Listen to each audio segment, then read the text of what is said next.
This is Whitley Strieber, and this is Dreamland. You've reached the edge of the world. Today, on Dreamland, we're going to be talking to Richard Dolan about disclosure. Can it happen? What does it mean? But above all, Richard Dolan claims that there is a breakaway human civilization that has developed around the secrets kept from us about aliens. Is this breakaway civilization real? Can he prove it? Can I prove it? Well, we're going to talk about that. And could disclosure ever really happen? It's been years, 60 years, and it hasn't happened yet. So could there be a moment when this extraordinary change would take place?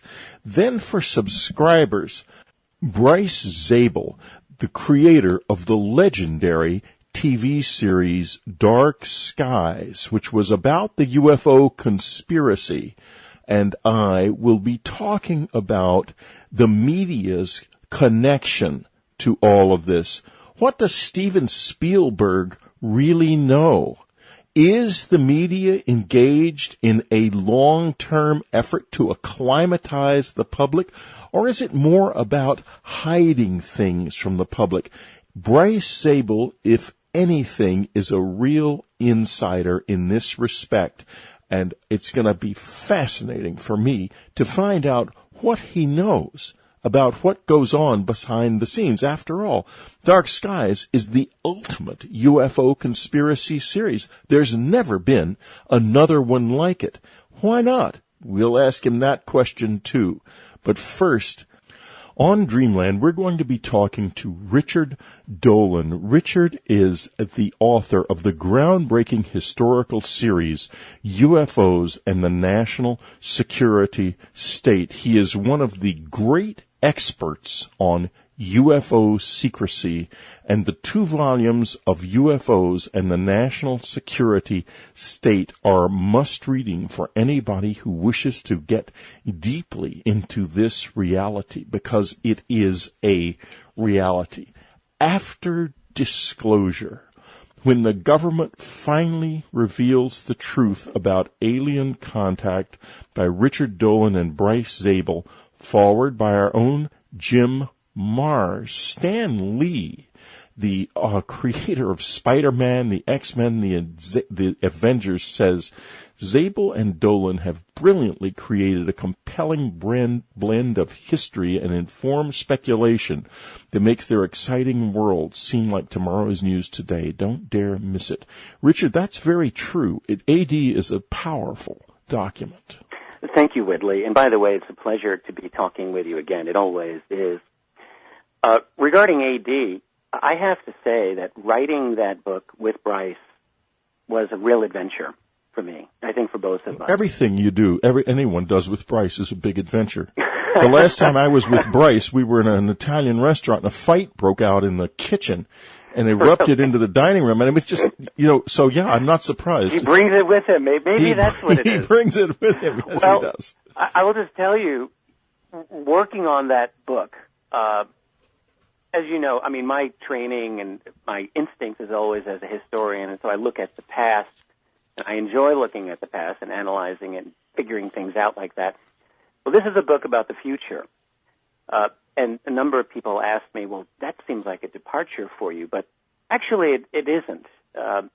Over the years, when I would lecture on history of ufology, history of UFOs, and just talking about things like the cover-up, it's an inevitability when you start talking about this that you begin to wonder about, well, shouldn't this secret end, and how can this secret end, and how can we all get to the truth? And these, as you know, these constantly come up. And I had been thinking for the past 4 or 5 years before even thinking about AD after disclosure, what really would happen if we ended up getting to the truth, and how might this happen? Starting to think in terms of concrete realities, which I found that very few people in our field had really been doing. And Bryce and I got together.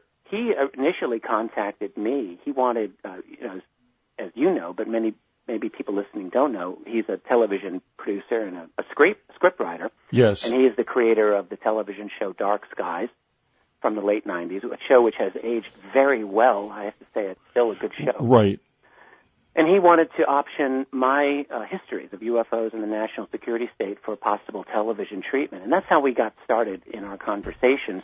Those conversations quickly morphed into a topic that we both discovered we were interested in, and that was this whole look-see at the future about disclosure. And essentially, we sat down, we realized we could do this book, and we tried to treat it like a think tank would, as best as we were able to. In other words, looking in a very pragmatic way about two fundamental issues. One is, can a disclosure on the reality of UFOs, or whatever this phenomenon is, actually ever happen? That's one important question. And then the other question is, if the answer to the first question is yes, what then? All of the what next after that. Well, Richard, that question of can it happen is a very, very large question. Yeah. As you discuss in the book, I come at this from a very rather strange place. And I've heard you talk about the breakaway civilization. I am one of the few people outside of it who knows it exists. And I know it exists partly for personal reasons, but partly because of the fact that an implant was put into my ear, which all my listeners know. I'm not going to go into any detail about that yet again. In 1989, in May of 1989, by two people who were using and used on me technologies that are far beyond anything we have even today, all these years later. We're not even close yet. So, and they were people talking English, humans, no question. Mm-hmm. So I come from this place. I know your idea of the breakaway civilization is correct. Richard, where is it? I mean, they must be walking among us. Of course they are. Yes, I believe that. Well, this is another fascinating element of the book, and just to give people a little bit of background, I've been developing this idea, or at least thinking about a possible separate civilization for a number of years. And the basic idea is simply it's an extreme version of the classified world that we already know is the case, where we know that the classified world has a technology well in advance of the rest of us poor slobs who don't have it. And so my concept on this is simply that if they've got ET technology, for example, to start with, they might have some serious breakthroughs that they're just not going to share with the rest of us. Well, among other things, what if they have mind-reading capabilities, which I think they do? Well, I actually think that's a real possibility as well. I'm agreeing with you. It puts them in a whole different context. We're now in our public discourse getting to a point where that technology is becoming discussed. Like literally mind-reading technology. Well, tell us a little bit about it. Well, on that's a news story that I came across just a week ago, and I'm trying to just recall it as best as I can. But there are technologies that have been discussed. This is in the open sources, open public mainstream internet, that discuss how it will now, or it is now possible for someone to get like your sensitive information out of your brain, like PIN numbers and other types of sensitive data that you would not share, but they have developed the capability. And I wish I could give you more detail on it. I wasn't expecting to just chat about it here at this moment, but I know that this is a legitimate story. And so the capabilities are existing, and how actually it works, I don't know. But really, can we doubt that we're moving into this direction? I think we're not. I don't doubt it. I am of the opinion, it appears that the new NSA data collection center in Utah, for example, might very well be using quantum computing in some fashion. Well, you mentioned in the book that years ago, you were told that the NSA was 35 years ahead of the rest of the country in terms of its computing power. I spoke to a scientist who was working at NSA in the mid-1960s, who told me explicitly that they had computers with processing capability. It was about 650 megahertz, which today that's nothing. But the rest of the world did not catch up to that until around the year 2000. Right. But they must be light years ahead of us by now. I have to think so, yeah. Absolutely. We're going to take a little break right now, and we're going to return. We're going to ask Richard Dolan a very simple question. I'm giving him a couple of seconds to think about it. And it's going to be, Richard, why not? 60 years we've known this was real. Why is it still secret? We'll be right back.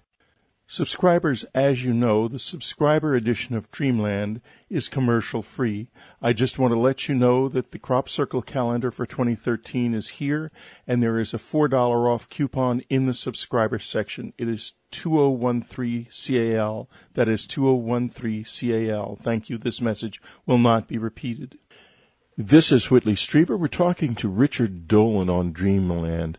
After disclosure, when the government finally reveals the truth about alien contact by Richard and Bryce Zabel, followed by Jim Mars, a really compelling look at disclosure. Do not miss it. Richard, what is your website?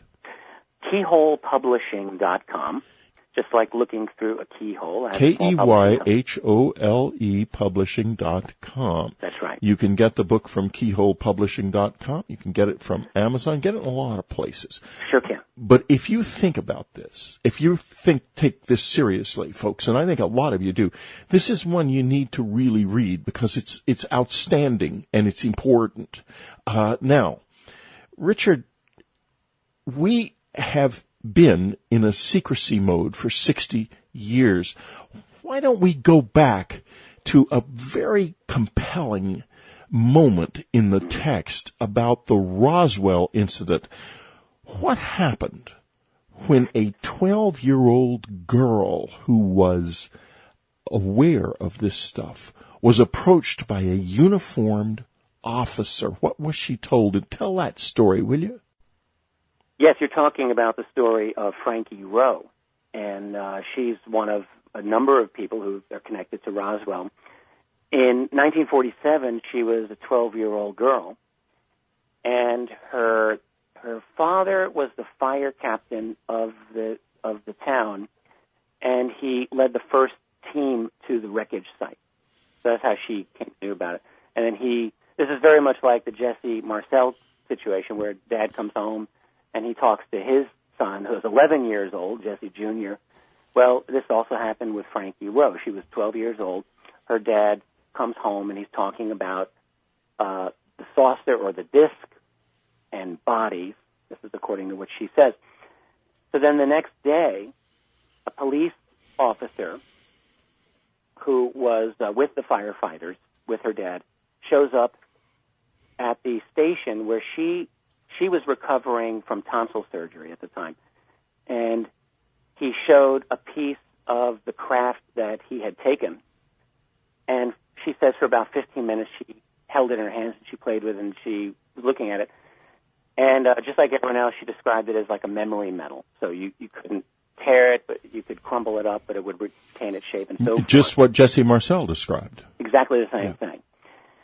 So then later, either the following day or sometime shortly after that, a military policeman from the base, from the Roswell Army Airfield, came to her house. In front of her mother, this guy told Frankie that what you think you saw did not happen. And she's 12 years old, so she doesn't get it. She says, oh, no, I mean, it did happen. I know it happened. And he's repeating, it did not happen. And this went back and forth for a number of times until he then scared the heck out of her and her mother and said, if you keep on talking about this, you will end up in one of the Japanese internment camps south of town or in a desert grave, and he says, where nobody will ever find your bones. Now, I'll just add that I met Frankie Rowe, actually, when Bryce and I met her in, I guess it was 2010, we were chatting with her, and she told this story again. And in fact, I met Frankie Rowe once before that for a television thing that I did back in '06. I have to say, this is a very honest lady, and she's got a lot of dignity, and she's, anyone listening to her is going to find her credible. She just had this very explicit story about how she was threatened by this military policeman. That's how serious this was. This is in other words, what you're telling us is a military policeman threatened a 12-year-old girl with death. Exactly. Over this in 1947. Now, that begins to seem a little bit more sensible that this secret is still kept. And Richard, I have to ask you, I have my own ideas about why the secret is kept, because I was given two separate answers, one by my uncle, Edward Strieber, and one by General Art Exon, who was the commandant of Wright Pat, and you probably know this already, and I'm sure my listeners do too, who talked to me extensively about his role in this. And these are two outstanding people to give you their insights, obviously. Absolutely, and I ended up having to write a novel based on what they said, because they would provide me with no documentation whatsoever. Yeah. So I wrote Majestic. Exactly. In any case, what is your thought on why this thing has been as buttoned up as it is for this long? Absolutely. Well, in 1947, let's rewind the clock. It's only 2 years since the world had finished the Second World War, where essentially everyone is lying on their backs trying to get up. You have millions of homeless people, millions who were near starvation even then. The world was upside down, and there was this new Cold War.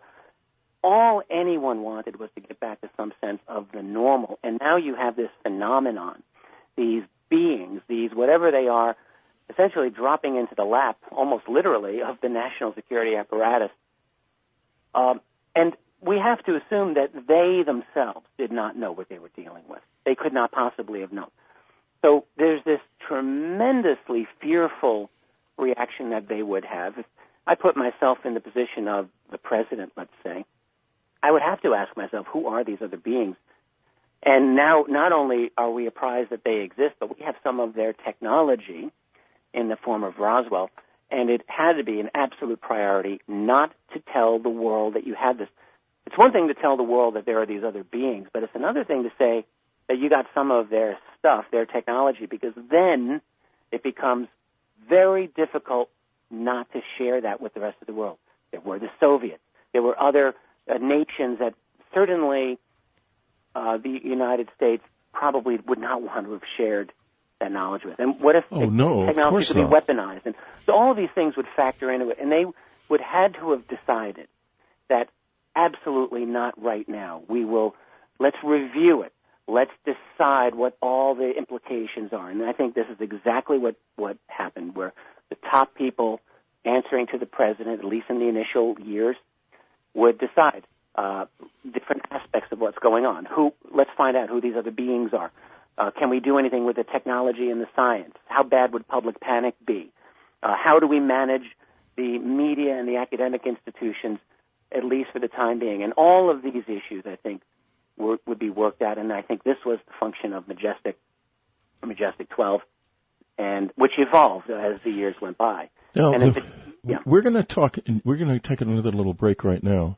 Afterwards, we're going to talk a little bit about Majestic 12 and about the people in it, and in particular about James Forrestal, Secretary of Defense at the time, a member of Majestic 12, proceeds to jump out a window and kill himself. We'll be right back.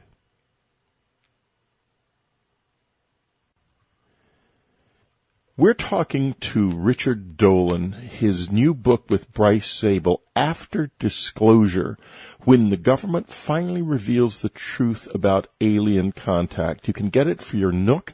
You can get it for your Kindle. You can get it for yourself to read in your hands. You can go to keyholepublishing.com to get it, and get it from Amazon or from your local bookstore. There are all kinds of ways of getting it. It's an important book. And keep up with what Richard is doing at keyholepublishing.com. Richard is one of the most important investigators out there in this field, among the very top in terms of the effectiveness of his work. Richard, James Forrestal killed himself. Well, that's what we're told. James Forrestal... Or was killed, maybe. I mean, tell us what you think. Yes, I think he was murdered. I believe this for a long time. He was the first Secretary of Defense in American history. You know, before Forrestal, we had Secretary of War.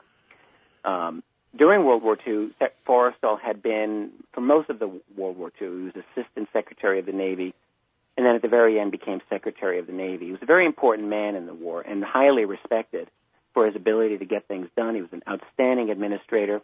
Prior to that, he had earned a fortune in the world of finance. He was one of Franklin Roosevelt's famous $1-a-year men. These are very wealthy, powerful guys who just went on and worked for the government basically for nothing. Yes, so in those dear dead days, long ago, my grandfather was one of those men. I wish he had gotten more money. Maybe we'd be better off now. Go ahead.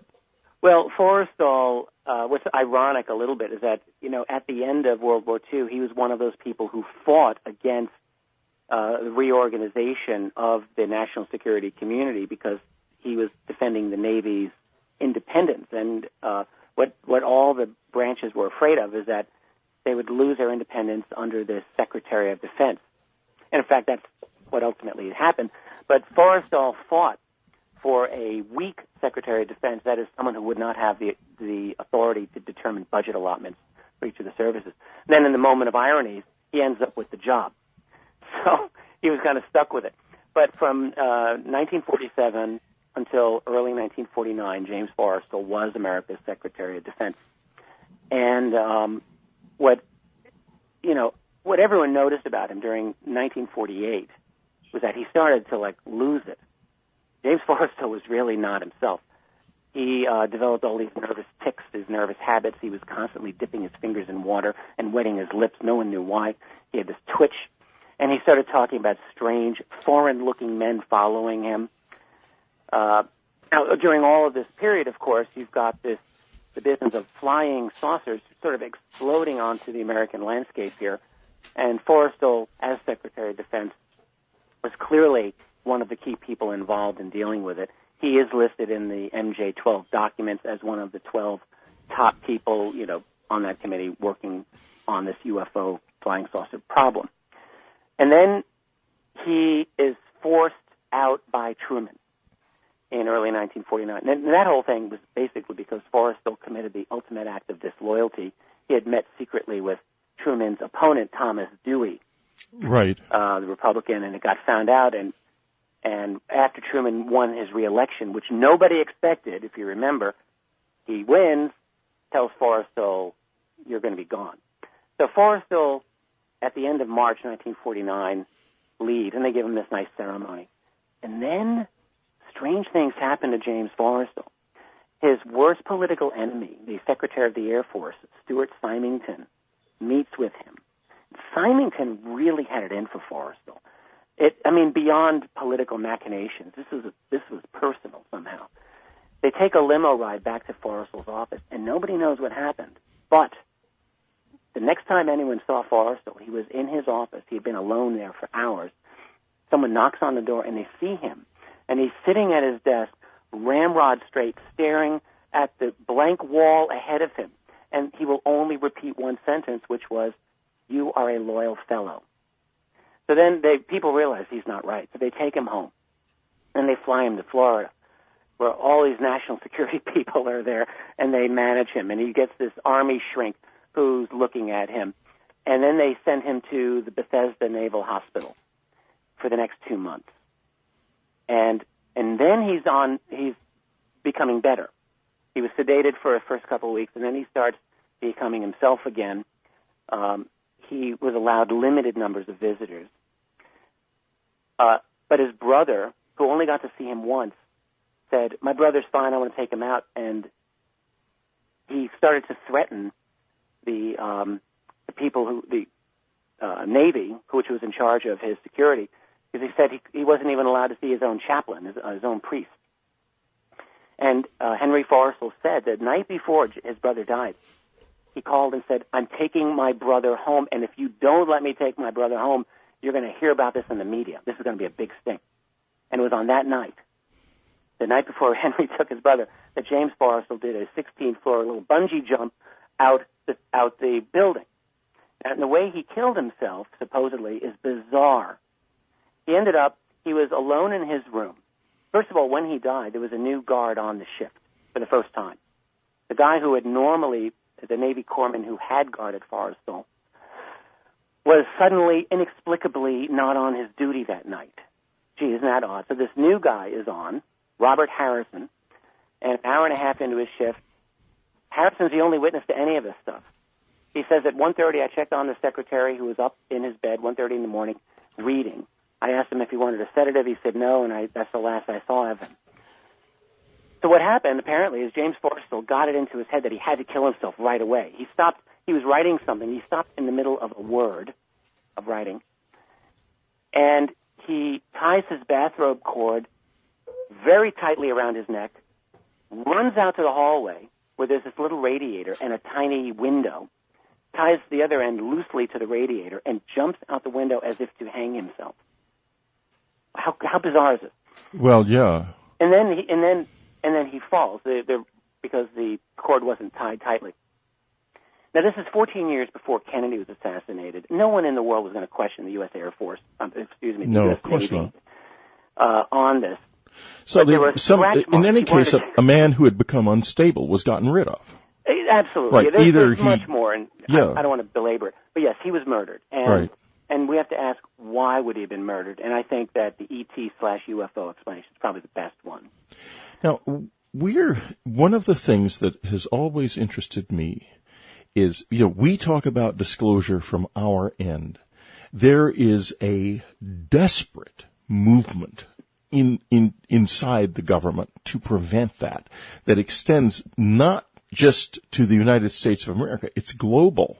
Yeah. A perfect example of the kind of false disclosure that goes on is the British Ministry of Defense they release everything, all sorts of things, but the one thing they lose is the most important case in the history of British UFO research, which is the Bentwaters case, and they say, well, we've lost every single trace of every document about that one case. So just like the Roswell incident, where the GAO was eventually told, well, we've lost all of the records from Roswell from 1947 to 1952. So. Right. I don't think I have a lot of time here, but we'll just say there's an international... No, let's go on. Can you do another 15 minutes? You bet. Oh, good. Well, we'll go on for another 15 minutes. So, yeah, go ahead. Well, it's an international cover-up. I've asked myself many times, how does this work? And I don't know all of the details, but I have some ideas. I think what we have is definite international coordination literally in an extra-legal fashion, so that the mechanism by which this secret is kept, it's not really kept through governments per se. There are powers that are behind governments. We all kind of get the idea that presidents and prime ministers aren't really elected so much as they are selected. That's just how our world is. We have a true structure of power that most of us really are oblivious to, but it's there. And this is part of the structure of power that's responsible for the UFO cover-up. It works internationally. So with the MOD, yes, I mean, their releases are almost laughable. One thing they've never released ever is a genuine investigation that they have conducted. Really, all they release are, almost all of it is witness raw reports or newspaper clippings. Like, right. Who cares? Yeah. It's ridiculous. They've never released a single word of any investigation, and now Nick Pope seems to have sort of melted down. I don't know quite where to go there. So the person who appeared to be the credible voice of the Ministry of Defense is not. Well, I agree. I'll go there. I brought this up myself, in fact, with Nick. Right. I was the person who learned from Nick that his recent basically was scaremongering about the Olympics last summer. It had to do with a video game. Yeah, exactly. He was marketing. He was a consultant for Sony PlayStation, which was releasing a new. So he's not really there anymore. Unfortunately, and perhaps he will come up with an explanation of that will make him seem more satisfactory and credible. But he seems to have left the stage for this, at least for the time being. Now we're going to take another brief break, and when we get back, we're going to talk about the unspoken fact here, the elephant, if you will, in the living room.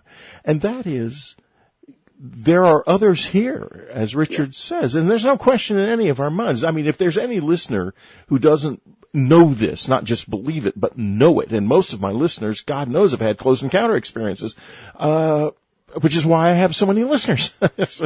In any case, we're going to ask the elephant in the living room question: why don't the others disclose themselves? We'll be right back.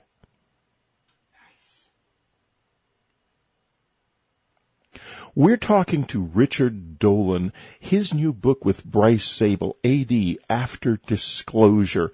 This is an important book. This is a very important book. You can get it from Richard's website, keyholepublishing.com. You can get it from Amazon, from BN, from your local bookstore. You can get it for your Kindle or for your Nook. You should definitely get this and read this, because we have to understand this. We, of all people, have got to understand what's actually going on here. And Richard, we have a breakaway civilization. I know it exists because it's walked into my life in the middle of the night. You know it exists because you have studied it extensively, and anyone who reads the 2 volumes of UFOs in the National Security State will realize that it's not really even that classified. It's plainly available. Documents that are plainly available from various sources make it clear that it must exist.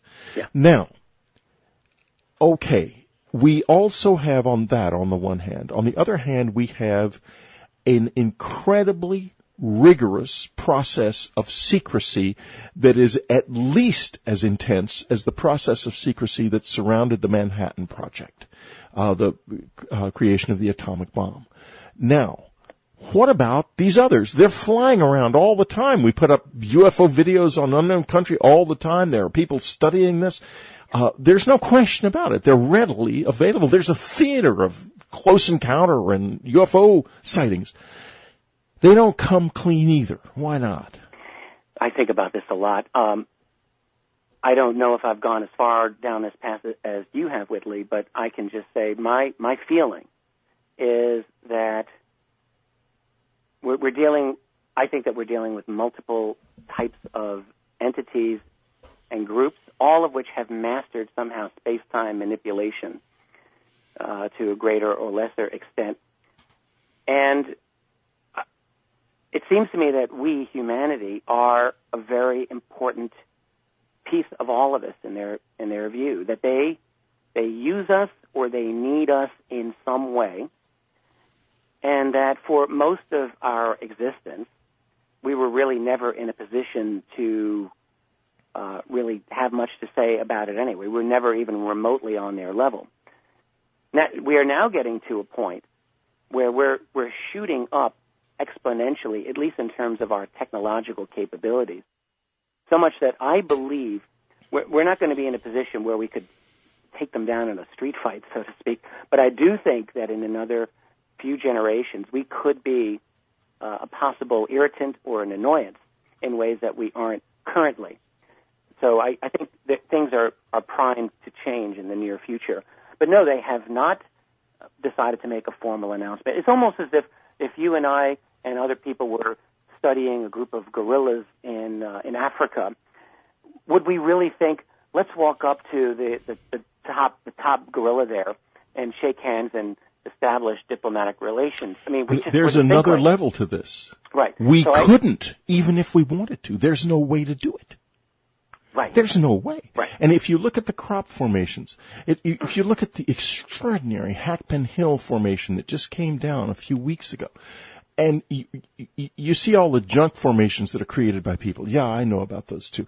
But the ones that are real are so incredible and so deeply mathematical in their sense. Oh, they're brilliant. Absolutely. Brilliant, yes.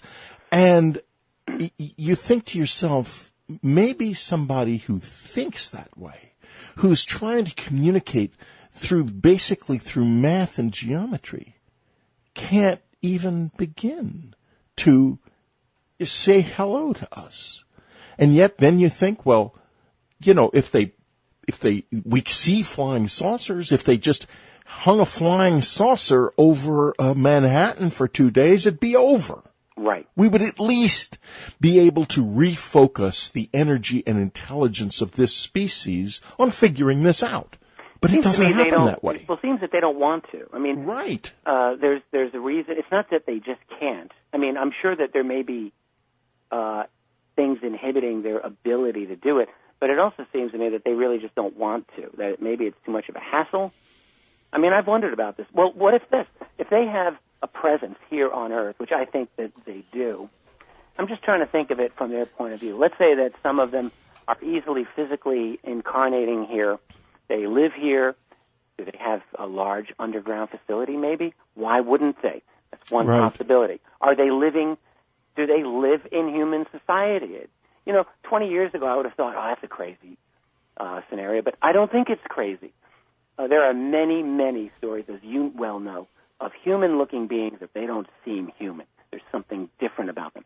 So if they were to announce themselves to us, we have to assume that there's going to be a certain percentage of people who are going to get out the proverbial pitchforks and the shotguns and the torches, and they're going to go start looking for the aliens. And it's not that they'll necessarily find them, but it could be a real hassle. And just maybe from the point of view of these other beings, not worth it. This is just a speculation, but it seems to make sense to me if I were in their position. Well, yeah, I have a feeling something like that is the case, that if we fully understood everything that was happening, there might be elements of it that we would really resist. I mean, I suspect resist, and I know of some very, very dark stories that... Well, you've written with a great insight on this, I have to say. And in fact, Bryce and I quoted you more than once. Certainly there's one important insight that you provided that where we discussed what you said in one of your blog pieces just a couple of years ago.